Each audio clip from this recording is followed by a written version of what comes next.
Bem-vindos à Minha Mão Direita, um projeto que pretende contribuir para despertar consciências e pensar sobre a política de forma diferente.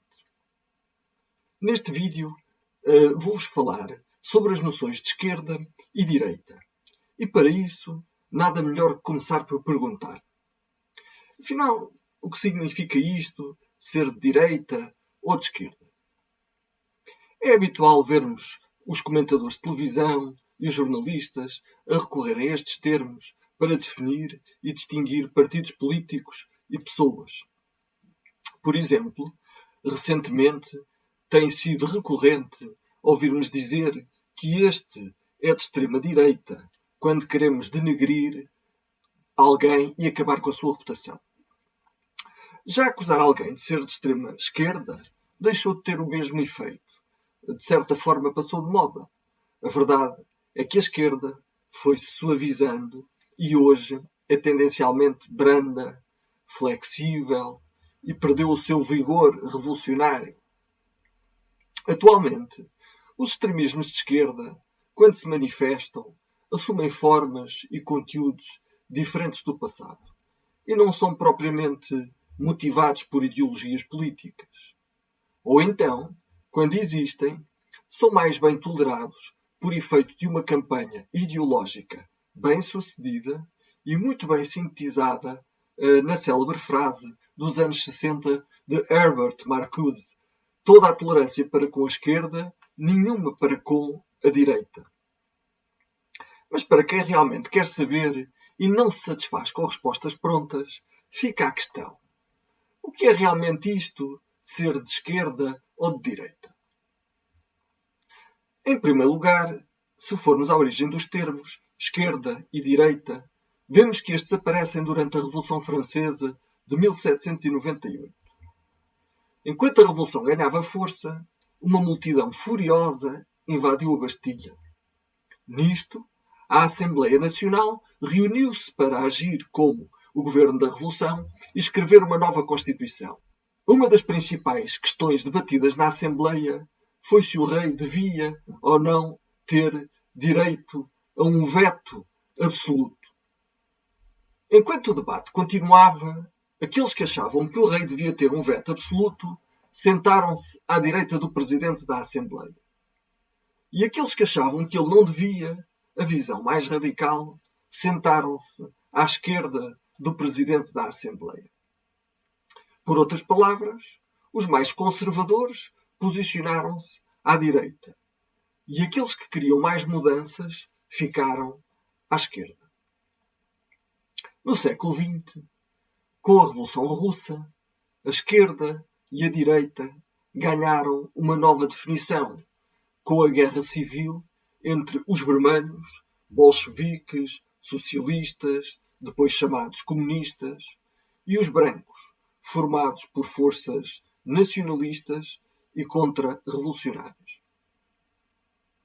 Nos anos entre as duas guerras mundiais, os termos esquerda e direita eram usados em toda a Europa e a Guerra Civil Espanhola fez reviver a luta entre o bando nacional, monárquicos, falangistas, e os republicanos, democratas, socialistas, comunistas e anarquistas.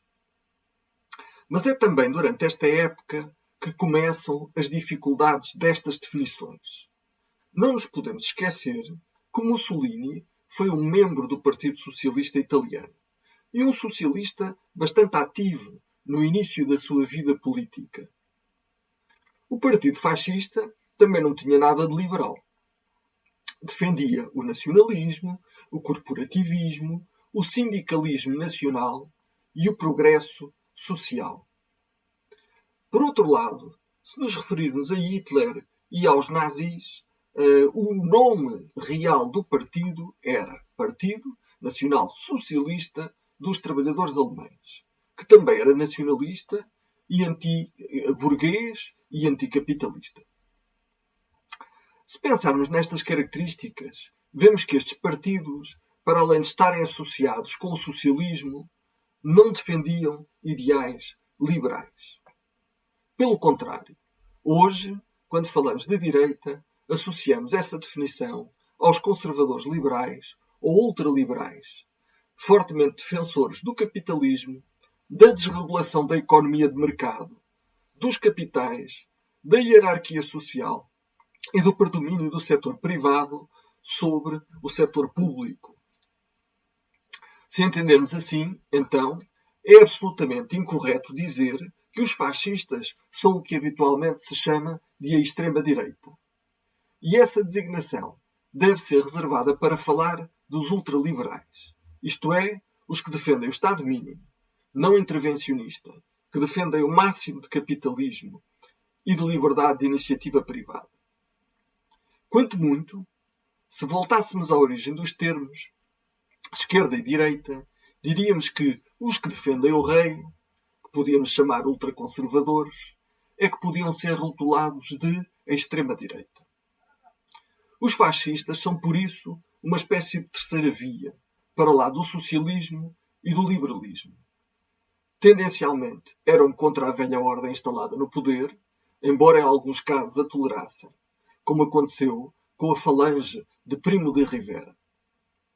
Mas, mais uma vez, no meu entender, não devem ser chamados de extrema-direita, porque eram anticapitalistas e antiliberais. No caso da definição de esquerda, também existem algumas complicações. Se pensarmos na definição de comunismo chinês, observamos que este tem muito de capitalista, um capitalismo de Estado, como é chamado, que tem muito de nacionalista e de expansionista.